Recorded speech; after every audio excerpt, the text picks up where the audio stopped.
So hello everyone. ये volt का mail आया था आज सुबह 11 क्वार्टरली अपडेट का और टाउन हॉल से रिलेटेड। तो यहाँ पे लिंक दे रखा है, यहाँ पे जाके पीडीएफ डाउनलोड कर लेंगे। तो हमने पीडीएफ डाउनलोड कर लिया है, एक बार देख लेते हैं क्या है पीडीएफ में। तो ये है इसकी पीडीएफ 11th क्वार्टरली अपडेट की। तो इसमें पहला तो सेम ही है, लिक्विड एसिड डिस्ट्रीब्यूशंस, तो ये हमें देखने की जरूरत नहीं है। सेकंड डिस्ट्रीब्यूशन से रिलेटेड है ये, तो वो भी कंटिन्यूस है, चल रहा है अभी। तो जिन्होंने नहीं क्लेम करा वो कर सकते हैं कि प्लेटफॉर्म के थ्रू। और ये है ऑर्डिनेट विड्रॉल मेथड के थ्रू, तो ये भी सेम ही है, इसमें कोई ऐसा नया नहीं है। तो इसमें भी सारा सेम ही चीज़ है। तो अगर प्रीवियस मेरी वीडियो नहीं देखी तो वो देख सकते हैं मेरी 10th क्वार्टर अपडेट से रिलेटेड, उसमें मैंने डिटेल में एक्सप्लेन कर रखा है। और ये है फर्स्ट डिस्ट्रीब्यूशन का से रिलेटेड। तो बहुत से लोगों के डाउट थे कि फर्स्ट डिस्ट्रीब्यूशन कब से स्टार्ट होगा या हुआ है कि नहीं। तो अभी वर्ल्ड ने इस अपडेट में बताया है कि ये एक्टिवेट हो गया है, अगस्त में ही एक्टिवेट हुआ है। और आज है 16 अगस्त। तो ये अगस्त के स्टार्टिंग, जहाँ तक है शायद स्टार्टिंग वीक से ही इनिशिएट हुआ है फर्स्ट डिस्ट्रीब्यूशन। तो उसका प्रोसेस सेम ही है जैसे सेकंड डिस्ट्रीब्यूशन का था, कि प्लेटफॉर्म के थ्रू ही होगा। और जहाँ पे सपोर्ट नहीं करते कि प्लेटफॉर्म, या जैसे कि इसमें यहाँ पे बता रखा है, किसी को टेक्निकल इशू है या फिर सपोर्ट नहीं करता तो उनके लिए ऑल्टरनेट विड्रॉल मेथड है। और होगा कि प्लेटफॉर्म के थ्रू, तो वर्ल्ड की वेबसाइट के थ्रू नहीं होगा। और जो भी लोग एलिजिबल थे इसके लिए फर्स्ट डिस्ट्रीब्यूशन के लिए, जिनके भी रिमेनिंग था, तो उनको डायरेक्ट कांटेक्ट कर लिया गया है ईमेल से। कि मैं तो ऑलरेडी कर चुका हूँ क्लेम, तो मेरे को इसका ईमेल नहीं आया। जिनको आया होगा वो देख सकते हैं। अब नेक्स्ट चलते हैं स्कीम एक्सटेंशन से रिलेटेड। तो ये प्रीवियस वीडियो मेरी देखी होगी, तो उसमें मैंने डिस्कस करा था ये, कि 3 मंथ से एक्सटेंड कर दी थी स्कीम। तो 16 नवंबर 2026 है न्यू एक्सपायरी डेट स्कीम की। और इसमें यही है, और तो कुछ है नहीं इसमें बताने लायक। बाकी जो है इलिक्विड एसेट रिकवरी से रिलेटेड है। तो ये हम देख लेते हैं। इसमें मैंने इसका जैसे वर्ड डॉक्यूमेंट मैंने बनाता हूँ, तो उसमें मैंने बना लिया है। तो इसमें मैं डिस्कस करूँ, तो सबसे पहले तो इसमें अच्छी न्यूज़ तो नहीं है, क्योंकि इसमें इन्होंने साफ साफ बता दिया है काउंटर पार्टी ए का। फिलहाल मैं ए के लाइन में बता देता हूँ क्या है। तो इसमें अभी जो है कोई फर्दर रिकवरी पॉसिबल नहीं है काउंटर पार्टी ए में। तो पहला बताया गया था कि एक्सपेक्टेड होगा, रिकवरी पॉसिबल है कि एक्सपेक्टेड हो, क्योंकि सेकेंड डिस्ट्रीब्यूशन में $70 मिलियन जो है डिस्ट्रीब्यूट हो चुके हैं, जो कि इस काउंटर पार्टी ए से आया था। उसके बाद कहा था कि इसमें रिकवरी हो सकती है। तो अभी फिलहाल इसमें ये क्लियर कर दिया गया है कि रिकवरी पॉसिबल नहीं है। ये ट्रिब्यूनल का फाइनल डिसीजन है, और इसी को चैलेंज जो है वोल्ट के लॉयर्स करेंगे। प्रो बात की बात है, पर जो मेन जो अभी फिलहाल जो ट्रिब्यूनल का डिसीजन है वो यही है कि अभी कोई फर्दर रिकवरी पॉसिबल नहीं है काउंटर पार्टी ए से। तो ये हो गया काउंटर पार्टी ए का। और कॉइन लोन का जो है, ये 3 डेट्स को जो है ये हियरिंग हुई थी। तो इसमें जो मेन चीज़ है मैं वो बता देता हूँ, बाकी आप पॉज करके इसको रीड कर सकते हैं। तो इसमें जो है 25 जून को जो हियरिंग हुई थी, तो उसमें जो है सारा इसमें कैटर लिस्ट जो है अपडेट करनी थी ट्रस्टी को, तो उससे सबमिट कर दी थी। पर जो कंट्री कोर्ट है उसने अभी अप्रूव नहीं किया है। तो अभी फाइनल जो है डिसीजन जो है 25 अगस्त को लिया जाएगा, तो तब हियरिंग होगी।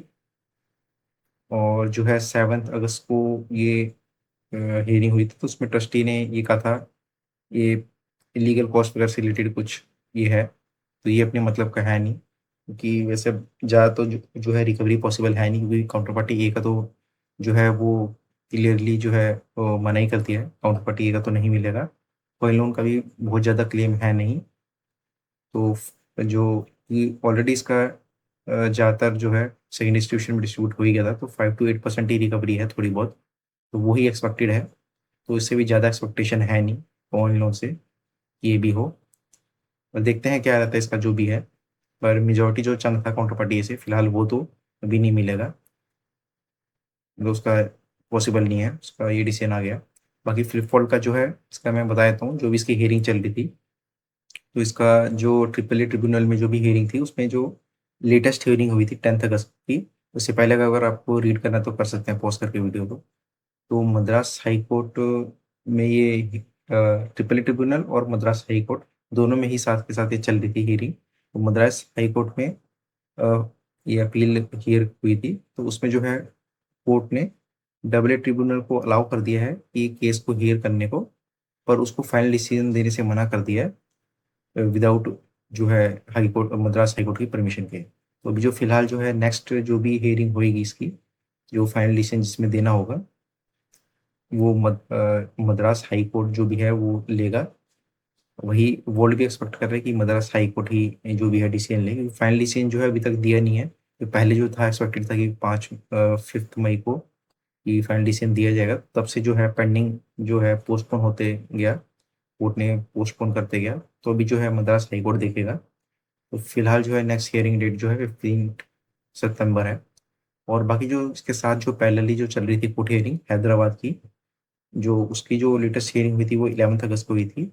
उसमें जो है अभी फिलहाल वही सेम चल रहा है पेंडिंग केस। जो ईडी है वो पोस्टपोन कर रहा है जान के हियरिंग वगैरह को। तो जो है अभी भी फिलहाल जो है इतना सब कुछ करने के बाद अभी कोर्ट ईडी ने जो है अपना फाइनल रिस्पॉन्स सबमिट नहीं करा है। तो कोर्ट ने जो है कई बार एक्सटेंड देने के बाद फिर दोबारा एक्सटेंड कर दी है डेडलाइन। तो 10 सितंबर की डेडलाइन दी है कोर्ट ने। तो अगर 10 सितंबर को ये ईडी जो है अपने रिस्पॉन्स जो है सबमिट नहीं करता, तो वो जो है अपना राइट खो देगा इस केस को फाइल करने के लिए। जो भी डॉक्यूमेंट्स हैं, तो जो भी अवेलेबल एविडेंस होंगे उसके बेसिस पे फिर कोर्ट जो है प्रोसीड करेगा।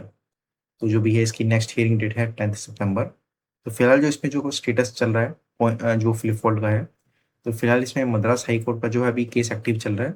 इसकी नेक्स्ट हियरिंग जैसे हमने देखा 15 सितंबर को होगी। और हैदराबाद कोर्ट का जो पैरेलली चल रहा है वो उसकी जो हियरिंग होगी 10 सितंबर को होगी।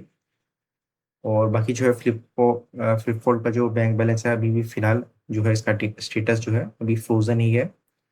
और इसी को अनफ्रीज करने के लिए ही ये सारा किया जा रहा है। और बाकी जो है अभी फिलहाल कोई भी कोर्ट ने अभी फाइनल ऑर्डर दिया नहीं है अनफ्रीज करने के लिए फंड्स को। फिलहाल इसमें यही चल रहा है दोनों कोर्ट में। अभी पोस्टपोन ही चल रहा है डेट, जैसे कि पहले हो रहा था। बाकी अगर देखा जाए इसके बाद ये फ्लिपफॉल्ट का हो गया, तो नेक्स्ट देखा जाए एफटीएक्स का। एफटीएक्स में जो है फिलहाल इसमें एक अपडेट आया है नया। तो इसमें जो है जो री केवाईसी का इशू था कि एफटीएक्स एडमिनिस्ट्रेटर की तरफ से पेंडिंग चल रहा था केस कि री केवाईसी पेंडिंग है। तो इसमें जो है इसमें इन्होंने अपडेट दिया है कि वर्ल्ड ने इनफ केवाईसी क्लियर कर लिया है कि उसको जो है इतना यूरो जो है 2.55 मिलियन इतना जो है रिसीव हो जाए। इसको अगर कन्वर्ट करें आज की डेट के हिसाब से 16 अगस्त के हिसाब से, तो इसका यूएस डॉलर्स में 2.95 मिलियन बनता है। जो कि जो टोटल क्लेम है जितना रिसीव होना है वर्ल्ड को वो है 7.7। तो इसमें से अगर देखा जाए 7.7 में से तो 2.95 हमें रिसीव होगा। वो जल्द ही होगा क्योंकि ये सेकेंड या थर्ड पार्टी क्लेम के थ्रू था, तो इसमें थोड़ा बहुत प्रोसेस थोड़ा बहुत टाइम लगेगा होने में। और बाकी जो रिमेनिंग है इसके अलावा अगर इसमें से माइनस कर दे 7.7 में से 2.95, वो जो है जब री केवाईसी जो भी पेंडिंग है जब वो कंप्लीट होगा तब मिलेगा। और अभी तो फिलहाल इसमें यही है। बाकी टेराफॉर्म लैब्स का कोई ऐसा कोई न्यू अपडेट है नहीं। तो जो प्रीवियस जो अपडेट था वही है सेम एज इट इज। तो करंटली अगर देखा जाए जो अभी जो स्टेटस है इसका डिस्ट्रीब्यूशन स्टेटस का, तो काउंटर पार्टी ए का तो क्लियर है। जो सेकंड डिस्ट्रीब्यूशन में डिस्ट्रीब्यूट हो गया था वो उतना ही था। तो कोई फर्दर रिकवरी पॉसिबल नहीं है काउंटर पार्टी ए में, जो कि मेजोरिटी चंक था इसका सबसे बड़ा रिकवरी में। तो कॉइन लोन का जो है फिलहाल जो 5 to 8% रिकवरी के लिए जो भी बैटल हो रही है, तो उसका भी अभी फिलहाल जो है अभी देखते हैं। नेक्स्ट हियरिंग 25 अगस्त को है, तब क्या होता है। बाकी ये भी जहाँ तक ऐसी पोस्टपोन ही होता रहेगा जहाँ तक है, कोई ज़्यादा एक्सपेक्टेशन है नहीं। और फ्लिपफोल्ड का भी अगर देखा जाए, ये हमने पहले भी देखा था, अगर फ्लिपफोल्ड जीतता है तो क्या होगा, हारता है तो क्या होगा। तो अभी भी फिलहाल जो है इसका स्टेटस जो है रिकवरी स्टेटस क्योंकि नोन है नहीं, क्योंकि पोस्टपोन ही हो जा रहा है इतने टाइम से। लगभग साल ही हो गए, कई साल। तो तब से पोस्टपोन ही हो जा रहा है। तो अभी फिलहाल इसमें भी कोई एक्सपेक्टेशन खास है नहीं कि फ्लिपफोल्ड से भी मिलेगा या क्या मिलेगा जो भी है। बाकी एफ से इतना है कि 7.7 मिलियन में से 2.95 जो है इतना जल्दी ही मिल जाना चाहिए, जो कि कह दिया इन्होंने कि इतना मिल जाएगा। और बाकी टेराफॉर्म लैब्स का भी फिलहाल अभी कोई न्यू अपडेट है नहीं, तो इसका भी अभी कोई कंफर्मेशन है नहीं। तो अभी फिलहाल अगर देखा जाए कि टेराफॉर्म लैब्स का कोई एक्सपेक्टेशन नहीं है। काउंटर पार्टी ए का ऑलरेडी वो कोई रिकवरी पॉसिबल नहीं है। कॉइन लोन का जो है थोड़ा बहुत एक्सपेक्टेड है, तो वो भी काफ़ी छोटी ही अमाउंट है। और बाकी फ्लिप फोल्ड का भी अभी डाउटफुल है। तो अभी देखा जाए F T x, flip fold और कॉइन लोन है, उसमें से भी फ्लिप फोल्ड का ज़्यादा डाउटफुल है। और थोड़ा बहुत अगर मिल सकता है तो एफ टी एक्स से ही है, जो कि टोटल 7.7 है और फिलहाल अभी जो है 2.95 है। और कॉइन लोन में 5 to 8% जो भी है रिकवरी, वो थोड़ी बहुत होएगी अमाउंट, तो वो थोड़ी बहुत एक्सपेक्टेड हो सकती है, पर वो भी कंफर्मेशन नहीं है, वो भी एक्सपेक्टेड है कि मिले, पर अभी कोई कंफर्मेशन नहीं है उसका। तो फिलहाल जो भी जो कंफर्म है, फिलहाल सिर्फ और सिर्फ अभी FTX का है इतना, 2.95 million US dollars out of 7.7 जो कि वोल्ट का क्लेम है। और बाकी इसमें अगर देखा जाए आखिरी में कॉस्ट, तो कॉस्ट वैसे अब देखने का फायदा है नहीं, क्योंकि इसमें मेजर जो रिकवरी का चंक था जो काउंटर पार्टी ए का, तो वो तो रिकवरी पॉसिबल है नहीं।